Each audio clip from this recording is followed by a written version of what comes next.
Hello प्यारे बच्चों, कैसे हो आप सभी।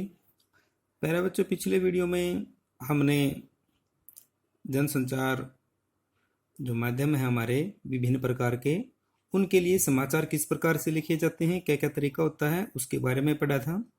उम्मीद है आपने वो वीडियो देखा होगा और अच्छे से समझ में आया होगा।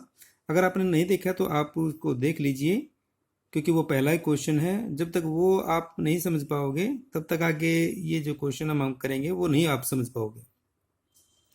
तो आज का हमारा जो टॉपिक है वो एक छोटा सा ही टॉपिक है, लेकिन है इम्पोर्टेंट। परीक्षा में कई बार ये आया है। तो टॉपिक है कि जो जनसंचार के हमारे विभिन्न माध्यम हैं, समाचार पत्र है, रेडियो है, टेलीविज़न है, इंटरनेट है, 4 माध्यम हैं। तो उसमें से जो समाचार पत्र या पत्रिकाएं, उनकी क्या विशेषता है, या हम ये कहें कि जनसंचार माध्यमों में प्रिंट माध्यम या मुद्रित माध्यमों की क्या विशेषता है। तो आज हम ये पढ़ने वाले हैं कि जो जनसंचार माध्यम है उसमें हमारे प्रिंट माध्यम की क्या विशेषताएं हैं। उनको मुद्रित माध्यम भी बोलते हैं। मैंने आपको पहले वीडियो में बता दिया था कि जब प्रिंट माध्यम या मुद्रित माध्यम आए तो आपका ध्यान किसकी तरफ जाना चाहिए, समाचार पत्र और पत्रिकाओं की तरफ जाना चाहिए। तो इनकी हम विशेषताएं पढ़ते हैं। प्रिंट माध्यमों में शब्दों का स्थायीपन होता है जिसे लंबे समय तक पढ़ा जा सकता है। आप जानते हो कि प्रिंट माध्यम समाचार पत्र को या पुस्तकों को, पत्रिकाओं को कहते हैं। तो प्रिंट माध्यम में क्या होता है, शब्दों का स्थायीपन होता है। उसमें प्रिंट छपे होते हैं, स्थायी होते हैं प्रिंट जो शब्द हैं, और उन्हें हम कभी भी पढ़ सकते हैं। जब एक चीज लिख दी है, छप गई है वो, तो उसको हम कभी भी पढ़ सकते हैं, लंबे समय तक हम उसको पढ़ सकते हैं। तो सबसे बड़ी विशेषता तो ये है इसकी। और इसी के कारण से जो आज तक हमारे जो प्राचीन ग्रंथ हैं उनको हम पढ़ पाए हैं, क्योंकि अगर वो लिखे नहीं होते तो हम उनको नहीं पढ़ पाते। तो प्रिंट माध्यम का ये सबसे बड़ी ये विशेषता होती है। दूसरी विशेषता है कि प्रिंट माध्यमों को सुविधाजनक समय में पढ़ सकते हैं। रेडियो या टीवी की तरह निश्चित समय पर ही पढ़ना आवश्यक नहीं। दूसरी विशेषता क्या है कि हमारे सुविधा से जुड़ी हुई है। कि प्रिंट माध्यम है, जैसे कोई समाचार पत्र है या पत्रिका है या पुस्तक है, तो उसको हम जब हमारा टाइम लगे तो हम उसको पढ़ सकते हैं। जब हमें समय मिले तब हम उसको पढ़ सकते हैं, समय नहीं मिल रहा तो हम उसको ना पढ़ें। लेकिन टीवी और रेडियो में क्या होता है, टीवी और रेडियो में निश्चित समय पर हमें उनको टाइम देना होता है, हम उनके सामने बैठना होता है, हम उनको सुनना होता है, और उसी समय में वो समाचार आएंगे और हमने उसी समय में उनका फायदा उठाना होता है। लेकिन प्रिंट माध्यम में ऐसा नहीं है। प्रिंट माध्यम में आप समाचार पत्र को या पत्रिकाओं को अपने सुविधा के अनुसार समय में पढ़ सकते हैं। ये इसकी दूसरी विशेषता है। तीसरी विशेषता क्या है कि प्रिंट माध्यम से गंभीर विषय पर चिंतन किया जा सकता है। क्योंकि प्रिंट माध्यम होते हैं उनमें गंभीर विषयों को वहन करने की शक्ति होती है। इसका मतलब क्या है, जो हमारे गंभीर विषय जिसके ऊपर हम बहुत गहराई से बात करें, वो उनके मनन किया जा सकता है। तो ऐसी चीज़ों के लिए जो प्रिंट माध्यम है वो बहुत ज़रूरी होता है। जैसे टीवी में आपने समाचार सुन लिए, रेडियो में सुन लिए, लेकिन उनसे सिर्फ हम सूचनाओं का पता लगा लेते हैं कि भाई सूचनाएं मिल गई हैं, तरोताज़ा सूचना हमें मिल जाती हैं। लेकिन बहुत गहराई से अगर हमने पता करना हो कि वो कैसे हुआ, क्यों हुआ, कब हुआ, उसका क्या इफेक्ट पड़ेगा, तो ये सारा हमें समाचार पत्र से ही प्राप्त होता है। तो विस्तृत जानकारी हमें, गंभीर जानकारी हमें समाचार पत्र से ही मिलती है। चौथी विशेषता है कि प्रिंट माध्यम से लिखित भाषा का विस्तार होता है। हर एक भाषा अपना विस्तार करती रहती है लगातार। कोई भी भाषा है वो रुकती नहीं है, लगातार उसका विस्तार होता है। और जो प्रिंट माध्यम है, क्योंकि वो लगातार लिखते रहते हैं, प्रिंट होते रहते हैं, नए नए शब्दों की रचना होती रहती है। जैसे समाज में शब्दों की रचना होती है तो उन्हीं का फिर प्रिंट माध्यम प्रयोग करने लग जाते हैं। तो भाषा का विस्तार होता है। तो एक ये हमारी चौथी विशेषता है कि प्रिंट माध्यम से लिखित भाषा का विस्तार होता है, नए नए शब्दों की रचना होती है। पांचवी विशेषता है कि प्रिंट माध्यम में किसी प्रकार की त्रुटि होने पर उसे संशोधित करके ठीक किया जा सकता है। अब टीवी में और रेडियो में क्या होता है, अगर गलत बोल दिया तो बोल दिया, बाद में सॉरी मांगनी पड़ेगी या ना मांगी जाए तो वो एक चीज़ें चली जाती हैं।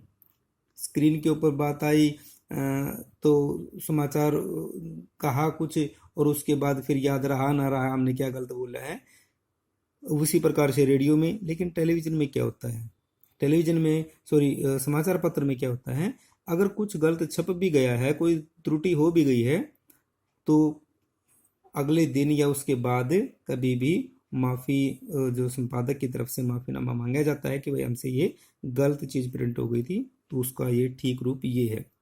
तो क्योंकि वो लिखा हुआ है और रिकॉर्डेड है, ऑन रिकॉर्ड है, इसलिए उसको संशोधित किया जा सकता है। और छठा जो इसकी विशेषता क्या है कि प्रिंट माध्यम लिखित होते हैं, बिल्कुल सही बात है कि ये वो लिखित होते हैं जो कि प्रामाणिकता का आधार होते हैं। ये एक लाइन बहुत मायने रखती है, प्रामाणिकता का आधार। प्रामाणिकता मतलब उसको सबूत के तौर पे माना जाता है, उसके तथ्यों के पुष्टि के तौर पे माना जाता है कि हाँ ये बात सही है। अगर समाचार पत्र में कोई बात आ जाती है तो हाँ ये बात सही है, क्योंकि समाचार पत्र में बड़े सोच समझ के साथ समाचार पत्र को छापा जाता है। और जैसे कि मैंने आपको कल बताया था कि समाचार पत्र में हर बात की जो छपने की जो जिम्मेदारी है वो संपादक की होती है। तो बहुत सी नज़रों से सूचनाएं गुजर के जाती हैं और उसके बाद फिर वो एक समाचार का रूप लेती हैं समाचार पत्र में। तो ऐसा नहीं कि कुछ भी छाप देते हैं, बहुत जिम्मेदारी होती है। तो प्रामाणिकता होती है, उसमें तथ्य होते हैं सारे। तो उसमें तो लिखित जो समाचार पत्र के तो सबूत कोर्ट भी मानता है। उसके बाद है, अब क्या है कि प्रिंट माध्यम के दोष, ये कुछ हमने इसकी विशेषताएं पढ़ी थी, अब इसके एक दो दोष भी हैं, चलो लगे हाथे वो भी पढ़ लेते हैं। वैसे दोष ज़्यादा है नहीं, फिर भी क्या है कि यह केवल पढ़े लिखे लोगों के ही काम की है। एक सबसे बड़ी कमी तो यही है कि प्रिंट माध्यम किसके लिए है, पढ़े लिखे लोगों के लिए। अनपढ़ आदमियों का या साक्षर जो लोग हैं उनके लिए यह है, निरक्षर लोगों के लिए प्रिंट माध्यम का कोई काम नहीं है। क्यों नहीं है, क्योंकि उनको बेचारे को कुछ समझ में नहीं आएगा। तो एक कमी तो ये है इसमें। दूसरी कमी है कि यह ठीक है कि प्रिंट माध्यम गंभीर विषय पर चिंतन करने में सक्षम है, जो कि हमने इसकी विशेषताओं में बताया था, तीसरी विशेषता में, कि गंभीर विषयों पर चिंतन करता है, लेकिन यह किसी के भावों को उचित रूप में वहन करने में सक्षम नहीं है। गंभीर विषयों को तो के बारे में तो बता सकता है कितना भी, हम जैसे हम निबंध पढ़ते हैं या किसी की कोई कहानी पढ़ते हैं, विचारों को पढ़ते हैं, तो कितने गंभीर विषय होते हैं, लेकिन क्या हम उनके भावों को समझ पाते हैं? कोई भी आदमी कितना भी समझदार क्यों ना हो, लेकिन लिखने वाले व्यक्ति के भाव को पूरी तरीके से वो समझ नहीं पाता। तो क्या है कि जैसे हम उदाहरण के तौर पे मान लीजिए, जैसे एक तो हम किसी चिट्ठी पत्री में या कोई चिट्ठी हमारे को दे, लिख के दे किसी विषय के ऊपर, एक हम उससे आमने सामने बात करें, तो आपको क्या लगता है कि अच्छी तरीके से हम उसकी जो बातें हैं या उसके विचार हैं किससे स्पष्ट अच्छे से होंगे, आमने सामने हो तब या लिख के दे वो तब? तो जाहिर सी बात है जब वो हमारे आमने सामने होगा तभी उनके यहाँ भावों को हम अच्छे से समझ पाएंगे, बजाय इसके कि वो लिख के दे। तो ये दूसरी कमी है इसकी कि लिखित माध्यम किसी के भावों को अच्छे से नहीं सक्षम कर पाता। और तीसरी और सबसे बड़ी जो कमी मानी जाती है क्या, कि यह लोगों को तुरंत से सूचना देने की बजाय एक दिन पुरानी सूचनाएं देते हैं। समाचार पत्र में जो हमें समाचार मिलते हैं वो एक दिन पुराने होते हैं। हाँ, जैसे कि आज के समाचार पत्र में कब के समाचार होंगे, कल के होंगे, जो बीता हुआ कल है उस टाइम के होंगे, जबकि रेडियो में, टेलीविज़न में आज के समाचार आज ही बताए जाते हैं और समाचार पत्र में एक दिन पुराने, मतलब बासी खबरें हम पढ़ रहे होते हैं। लेकिन फिर भी क्योंकि वो ऑन रिकॉर्ड हैं इसलिए हमें उस पर यकीन करते हैं और आज भी लोग समाचार पत्र की वेट करते हैं, समाचार पत्र खूब पढ़ते हैं। तो इसके बारे में एक दो बातें हैं कि कुछ एक दोष होने के बावजूद प्रिंट माध्यमों पर आज भी लोग भरोसा करते हैं, जबकि यह संचार का सबसे प्राचीन साधन है। भाई जितने भी चार माध्यम है ना, लेटेस्ट तो आपको बता ही दिया इंटरनेट है, उससे पुराना क्या है टेलीविजन है, उससे पुराना क्या है रेडियो, और सबसे पुराना क्या है समाचार पत्र है, प्रिंट माध्यम है। अभी बताऊंगा मैं कि कब हुआ इसका आविष्कार हुआ। प्रिंट माध्यम न होता तो आज लोगों को इतने बड़े स्तर पर जागरूक नहीं किया जा सकता था। ये सच्चाई है, लोगों को जागरूक करने में प्रिंट माध्यम ने अहम भूमिका निभाई है। तो दो तीन बातें ही हैं जो छोटे क्वेश्चनों में आ जाती हैं, वैसे भी हमें पता होना चाहिए कि मुद्रण का आरंभ चीन में हुआ था। मुद्रण माने प्रिंट का, जो छपाई का काम किया था सबसे पहले वो चीन के लोगों ने किया था। उसके बाद है कि वर्तमान छापे खाने का आविष्कार गुटेनबर्ग ने किया सन 1456 में बाइबल में। वर्तमान छापा खाना जो है, जो प्रिंट का आजकल जो टेक्निक है, जो तकनीक है, जिसने तहलका मचा दिया पूरी दुनिया में, छापे खाने का समाचार पत्र जो छपते हैं जिस तरीके से, उसका आविष्कार किसने किया? गुटेनबर्ग ने किया। और कब किया? 1456 में। इसने खुद की प्रेस लगाई थी अपनी एक, उसमें बाइबल छापी थी सबसे पहले। हालांकि उससे पहले उन्होंने 1439 वगैरह में प्रयोग किए थे, कोशिश की थी, लेकिन जो सही एक्चुअली में जो छापा खाना उन्होंने खोल पाए वो 1456 में खोल पाए थे।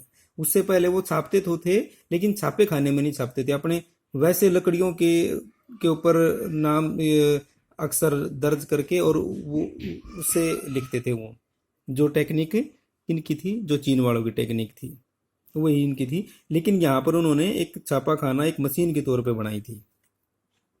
उसके बाद है भारत की अगर बात करें तो भारत में पहला छापा खाना 1556 में, 1456 में तो गुटेनबर्ग ने, और 1556 में लगभग 100 साल में भारत, 100 साल के बाद भारत में खोला गया। 1556 में गोवा में खोला था, ये मैंने यहाँ पर लिखा नहीं हुआ, आप उसको लिख ले लेना। पहला छापा खाना गोवा में खोला था। किसने खोला? पुर्तगालियों ने खोला। और उनका उद्देश्य क्या था? धर्म प्रचार की पुस्तकों को छापना। तो भारत में पहला छापा खाना 1556 में गोवा में पुर्तगालियों के द्वारा खोला गया, जिसका मुख्य उद्देश्य अपने धर्म के प्रचार के लिए पुस्तकों को छापना था। तो प्यारे बच्चों, ये था क्वेश्चन कि जनसंचार माध्यमों में जो प्रिंट माध्यम या मुद्रित माध्यम है उनकी क्या विशेषताएं हैं। ठीक है, तो उम्मीद करता हूँ कि आपको ये अच्छे से समझ में आया होगा। तो जो भी वीडियो प्यारे बच्चों आपको दी जाती है, आप उसको ध्यान से देखा करो, समझा करो। लॉकडाउन का ये टाइम है, तो सभी की इस टाइम में सभी की अब अलग अलग ड्यूटियां हैं। आपकी अलग ड्यूटी है, आपकी पढ़ाई की है, हमारे पढ़ाने की है। जब हम अपने कर्तव्य का पालन कर रहे हैं, अच्छे से घर से वीडियो बनाते हैं, आपके पास भेजते हैं, तो आपकी भी ये ड्यूटी बनती है कि आप अपनी पढ़ाई का काम करें। अच्छा नहीं लगता बार बार बच्चों को समझाया जाता है कि भाई आप अपना होमवर्क करके भेजिए, और बच्चे करते नहीं। तो मैं उम्मीद करता हूँ कि वे अपने पढ़ाई को अच्छे से चलाने के लिए अपनी तैयारी अच्छे से करेंगे। ठीक है, और अपने जिस भी सब्जेक्ट का काम आपको दिया जाता है तो उसका करिए, क्योंकि नहीं करोगे तो क्या है, काम धीरे धीरे धीरे धीरे ज़्यादा बढ़ जाएगा और फिर आपको वो ज़्यादा लगने लगेगा, आप उसे बचोगे। अच्छा तो यही है कि थोड़ा थोड़ा काम है वो अपना हर रोज़ कर लीजिए। ठीक है, तो आपके उज्जवल भविष्य के लिए एक बार फिर आपको बहुत बहुत शुभकामनाएं। धन्यवाद। जय हिंद, जय भारत।